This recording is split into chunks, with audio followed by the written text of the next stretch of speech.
ప్రపంచంలోని అతిపెద్ద హిందూ సమ్మేళనం మహాకుంభమేళా సరికొత్త రికార్డులను నెలకొల్పుతోంది. అంచనాలకు మించి భక్తజనం కుంభమేళాకు తరలివస్తోంది. ఈ ఉత్సవం ముగిసేలోపు 40 కోట్ల మంది భక్తులు వస్తారని నిర్వాహకులు అంచనా వేశారు. కానీ ఇప్పటికే 53 కోట్ల మందికి పైగా భక్తులు పుణ్య స్నానాలు ఆచరించారు. ఈ విషయాన్ని యూపీ ప్రభుత్వం వెల్లడించింది. కుంభమేళాలో పుణ్యస్నానాలకు ఇక ఒక ముహూర్తమే మిగిలి ఉంది. దీంతో తెలుగు రాష్ట్రాల నుంచి ప్రయాగ్రాజ్కు భక్తుల తాకిడి పెరిగింది. కుంభమేళాకు భక్తజన వరద కొనసాగుతోంది. పెద్ద సంఖ్యలో గంగా, యమున, సరస్వతి నదులు కలిసే పవిత్ర త్రివేణి సంగమంలో పుణ్య స్నానాలు ఆచరిస్తున్నారు. ఇప్పటి వరకు 53 కోట్ల మందికి పైగా భక్తులు పుణ్య స్నానాలు ఆచరించినట్లు యూపీ సర్కార్ ప్రకటించింది.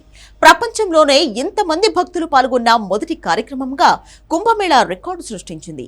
జనవరి 13వ తేదీన ప్రారంభమైన మహాకుంభమేళా ఫిబ్రవరి 26 శివరాత్రి వరకు కొనసాగనుంది.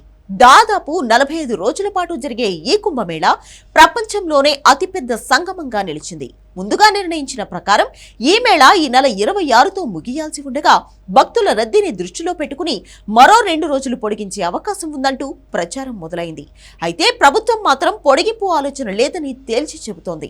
ముందుగా నిర్ణయించిన ప్రకారమే ఈ నెల 26వ తేదీన మహాశివరాత్రి రోజునే కుంభమేళా ముగుస్తుందని అధికారులు స్పష్టం చేశారు. ఇక ఈ రోజు తెలుగు రాష్ట్రాల నుండి పలువురు ప్రముఖులు ప్రయాగ్రాజ్ చేరుకున్నారు. పుణ్య స్నానాలు ఆచరించారు.